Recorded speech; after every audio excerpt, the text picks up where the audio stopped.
Welcome back to the Crochet Chronicles with my friends over at Yarnspirations.com. Today's the oversized crochet scarf, and this scarf is done up on an angle. It's actually oversized, so it's a total of 92 inches long, and it does have an angle on it, but it's easy to maintain the angle because we only have 2 rows that we need to do back and forth, and the scarf is only about 11 inches wide, just like you see. So I just actually filmed this afternoon with a live video. What a disaster.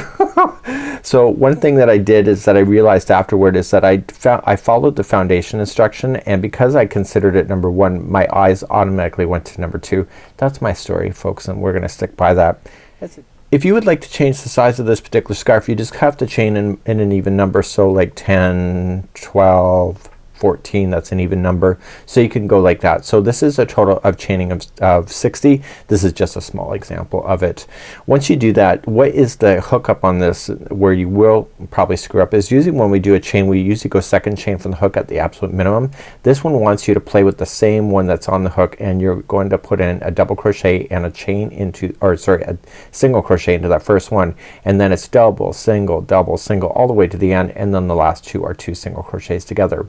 So you're going to notice that these chains are a lot longer than normal. That is a long chain. I know, it's like rocket science, right? So what that means is that you want you to pull up on the hook so that it can get to the same height as that double crochet so that it can keep its balance, and that's something that you'll have to keep an eye on.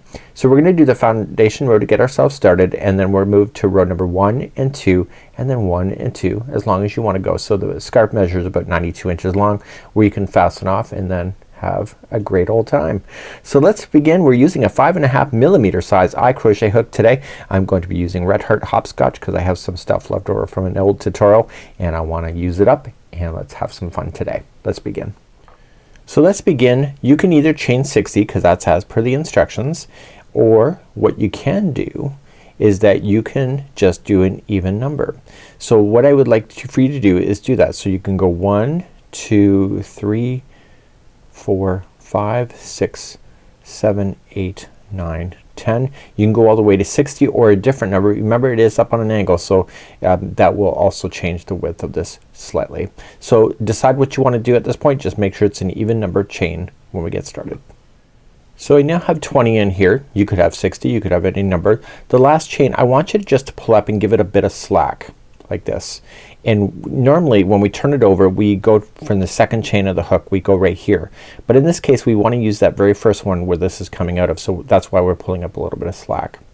So I want you to double crochet into that first one that's from the hook. So double crochet and then single crochet into the same one. So if you were thinking about a peak and a valley, this here is the peak, and we're going to go and crochet down. So if you look at the example, let me just show you the diagram just to verify. So when you are starting right here, see it's a double and a single. I want you to look at it like this.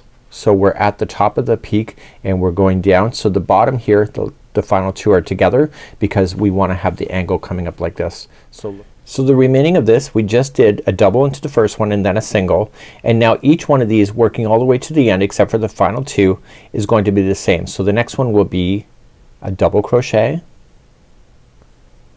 and then the next one is a single. Noticing that I'm working on the back hump of the chain. It makes it a nicer finish. So then the next one has to be a double and then a single. And I know what you're thinking. You probably are going to screw that up and forget to do that.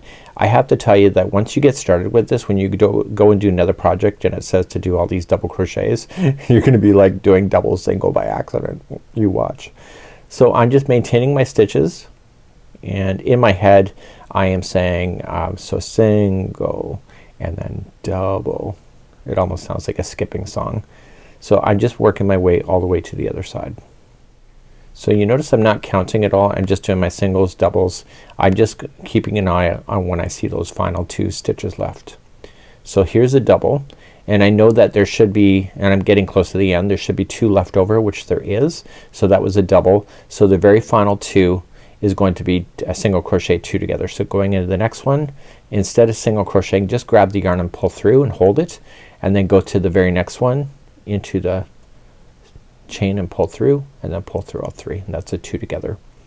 So this is the bottom of the valley when you look at it from like that. So let's do row number 1. Row number 1 and 2 are the repeat for the duration of this project. When you have row number 1, you have to chain and just make sure that you are going to just build it up a little bit higher. Now you're going to skip the one that it's coming out of and you're going to double crochet in the next double crochet that there is. So when it's a double crochet, you're double crocheting, and when it's single, it's a single. You will notice, see how this is really kind of more bulkier? That's a double crochet. So you will be able to physically see it, so that you're starting in the first double crochet, and to see how there's not much here, that's a single. So that's going to be a single. And you're doing the same thing, so it's a double and then single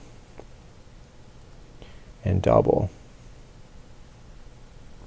and single, and you're going to do that all the way across your project. So I'll see you at the other side where I'll show you how to finish off this row. So as you come up all the way to the end, you got one stitch left. The very final stitch will then have a double crochet. Remember that the one before it was a single, and then you're going to put in a single crochet to finish that. So the last stitch has a double crochet and a single crochet, and that keeps the peak going. You're going to turn your work, and then we'll begin row number 2 in just a moment.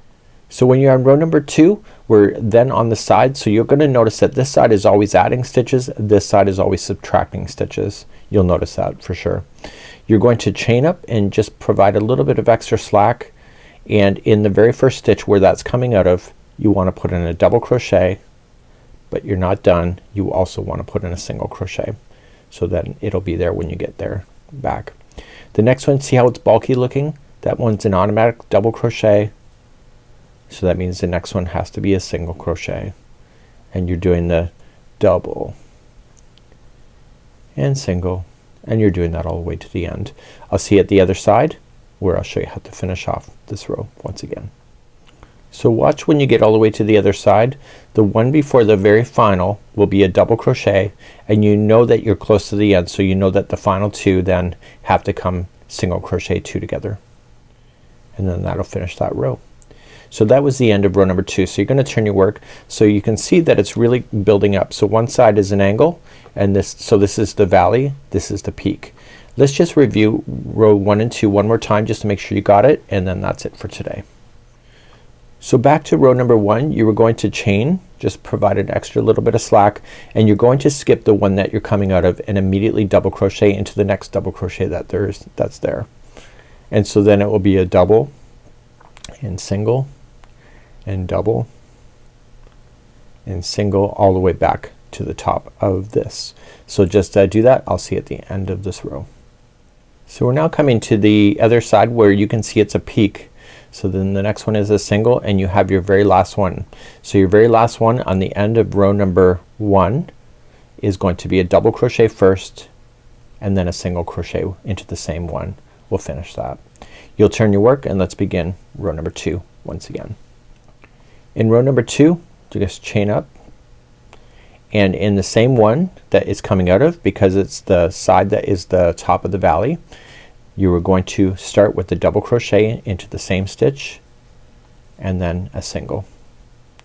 And the next one you can see that that's a double, so it's going to be your double and your singles in the next, and double and single. Go all the way to the other side where I'll meet you there in just a moment.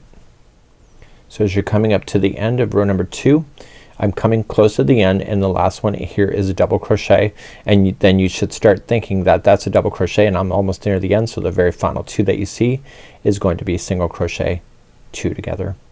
So eventually the party will run out, and you'll have the length that you would like to do. It's about 92 inches long, and that's in this direction here. So what I want to do now is just show you how to fasten off.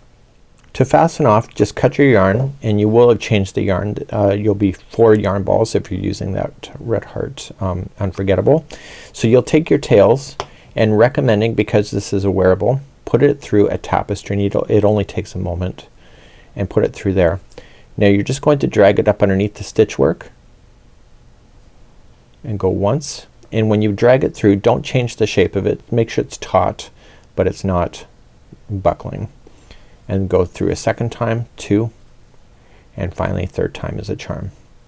And you should be able to safely then cut that into the project without it popping out, and this tail should never fall out on you. So it's a kind of a neat concept, and this is the oversized crochet scarf, another free pattern by yarnspirations.com, and we hope to see you again real soon. Bye bye now.